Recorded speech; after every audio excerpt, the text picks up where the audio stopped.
So continuing on, our next one is basically the same thing that we've been doing. We have an e to the u, whose derivative is not 1. So my u is going to be that exponent. So I got a 3x squared plus a 6x. And then my du is going to be a 6x plus 6 dx.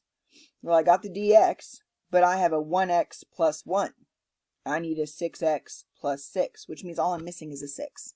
So if I multiply by 6, because remember distributing would give you that 6x plus 6, then I just need to balance with a 1/6. So I have a 1/6 times the integral of e to the u du. And what's the integral of e to the u du? It's e to the u. So I've got 1/6 e to the u plus c, but we've got to change it back into x's. So I've got 1/6 e to the 3x squared plus 6x plus c. All right, so one more of this basic type, and then we're going to throw a couple little hoops at you. So I've got the integral of 4x plus 9 over the integral of 6x squared plus 27x to the 5th dx. So the first thing I'm going to do is rewrite it so that this numerator is up top with a negative exponent. So that will give me 4x plus 9 times 6x squared plus 27x to the negative 5th dx. So the inside, now if you're wondering when to choose your inside, because some of you may be saying, well, hey, that's an inside and that's an inside. You want to pick the one whose derivative will be found in the other one. So like the derivative of this is 4. That's a whole lot messier than just a 4. So I need to find this one as my u. So my u is a 6x squared plus a 27x, and then take the derivative of both sides. So I get a 12x plus 27 dx. Well, what do I have? I have a 4x plus a 9. And I need a 12x plus a 27. Which means, if you'll notice, 4x times 3, 9 times 3. So I'm just missing a 3. So if I multiply by 3 and balance with a 1/3. So now I can rewrite this as 1/3 times the integral of 6x squared plus 27x. That's your u. So u to the negative 5th. And now the rest of this is your du. And now I can integrate. So the integral of u to the negative 5 is a u to the negative 4 over negative 4 with a 1/3 out front. So that's going to be a negative 1/12 u to the negative 4 plus c. I forgot my plus c. All right, so what's my u though? It's a 6x squared plus a 27x. Okay, so that's your final integral. Now, I referred to it a while ago, but we're fixing to utilize it now. If the derivative of the bottom, basically when I'm looking at these problems and how do I work this stuff, if the derivative of the bottom is in the top, so the bottom is your u. If the top is your du, then the answer for your integral is the natural log of u plus c. So let's look at that for just a second. What if I have a 1 over x dx? Okay, so I'm going to rewrite that as an x to the negative 1 dx. Well, if I integrate this, I'll get an x to the 0 over 0, which I can't do. And so that's going to be your clue that you just ran into a brick wall. So if you'll remember, when we were differentiating, so the derivative of a natural log is the derivative of the argument over the argument itself. Okay, so we're undoing derivatives. And so if I have this scenario, I just back it on up and get the natural log. So that being said, my next problem is, well, 14x plus 4 over, and I got a 7x squared plus a 4x plus a 2 dx. So the first thing I notice is that my denominator is not in parentheses with a separate power. So my entire denominator is actually being raised to the first power. Okay, so that's clue number one. Well, the second thing I notice is that very conveniently, the derivative of the bottom is 14x plus 4. And guess what you have in the top?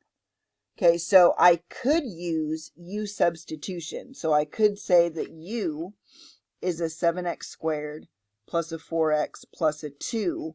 And then my du would be a 14x plus 4 dx.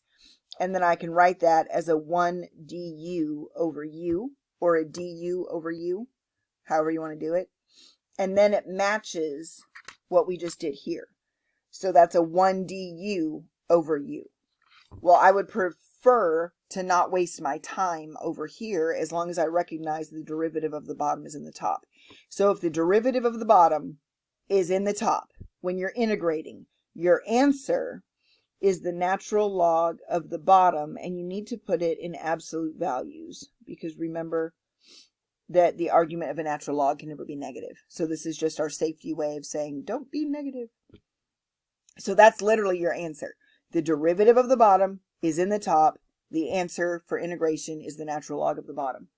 So I only gave you one of those. However, the next two, the technical name is substitution by exchanging variables. And I just call it scary U-substitution.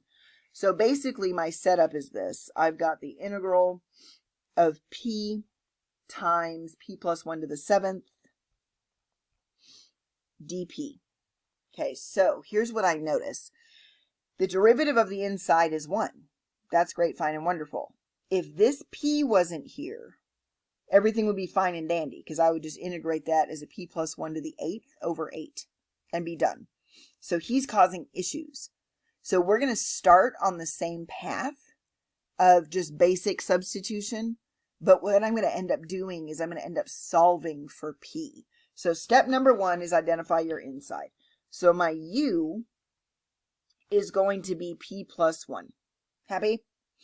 Okay, off to the side, what I would like for you to do, actually not off to the side, is solve for p. Okay, so how do I know that I need to go down this path? Because this extra p is messing up my life. So I'm going to solve for p. Okay, so I'm going to subtract 1 from both sides. So that gives me a p minus 1 equals u. Okay, so now I know, what did I just do? I am so sorry. I am going to solve for p, which means I get a u minus 1 equals p. Once I do that, I'm going to take the derivative of both sides on this one. Okay, so on this one, what's the derivative of u minus 1? Well, the derivative of u is 1, and the derivative of negative 1 is 0. So this side just turns into a du. Okay, this side, well, what's the derivative of p? It is 1 dp. Okay, so work backwards for a second. What's the difference is that I solved for p. Okay, there's going to be times where it's going to be easier to take the derivative from this step instead of this step. On this particular problem, it didn't matter. Why am I doing this to you? Because if I come over here, can I do this problem now? Well, do I know what p is? I actually do know what p is. It's a u minus 1. Okay, so that is u minus 1. Do I know what p plus 1 to the 7th is? Well, p plus 1 is u. So this part is going to become u to the 7th. And do I know what dp is? Well, dp is du. So what I've done is I've taken something messy, and you're like, well, it's still messy, but it's fixing to be pretty, so hang on. But I took something that looked like it was impossible because this extra p was here, and I just made everything in a position where I could swap it out. So all I have to do now is distribute this, and I can just go term by term. So that gives me u to the 7th times u is u to the 8th, minus u to the 7th times 1 is u to the 7th, du. And if we had started here, we would know how to do this. So the integral of u to the 8th is u to the 9th over 9, minus the integral of u to the 7th is u to the 8th over 8, plus c. But you started in p world, So you better end in P world. So what is U? It's the same thing as P plus 1. Okay, so this gives me a P plus 1 to the 9th over 9 minus a P plus 1 to the 8th over 8 plus C. Okay, so it's called substitution by exchanging variables. I call it scary U-Substitution. So let's try it one more time. And we've got solve the indefinite integral. So I've got x over the square root of x minus 3 dx. Okay, so I could do this a few different ways. The first thing that I notice is that I got x's all over the place. The derivative of this is 1. And I've got an extra x again. Okay, so I'm going to go ahead and set this thing up. First of all, let's rewrite it. I may regret rewriting this, but I'm going to rewrite it for right now. So I've got an x minus 3 to the negative 1/2 dx. All right, so what's your u? Your u is going to be x minus 3. Okay? And so right now, if you would like to, you could take the derivative of both sides. So I'm going to take the derivative of both sides. So what is du? Du is 1 dx. Now come back up here and solve for x. So I'm going to add 3 to both sides. So u plus 3 equals x. So now you know what everything is. What is x? Do I know what x is? I do know what x is. It is u plus 3. Okay? So this x turns into a u plus 3. And then what does this thing turn into? Well, what is x minus 3 the same thing as? X minus 3 is the same thing as u. So that becomes u to the negative 1/2. And then what is dx the same thing as? Dx is the same thing as du. So I've got du, and now I'm in the same scenario as in a while ago. I can just distribute this. So now I have u to the first times u to the negative 1/2 is u to the positive 1/2. Plus 3 u to the negative 1/2 du, and now it's integrable. So the integral becomes u to the 1/2, becomes u to the 3/2 over 3/2 is times 2/3. And I've got a u, to the 3/2. I don't know why I put that in parentheses. And then I have a 3u to the negative 1/2 becomes a 3u to the positive 1/2 over 1/2 is times 2. So that becomes u to the positive 1/2 plus c. But you started in x world, so you better end in x world. So I've got a 2/3 x minus 3 to the 3/2 plus 6 x minus 3 to the 1/2 plus c. And that is 13.2.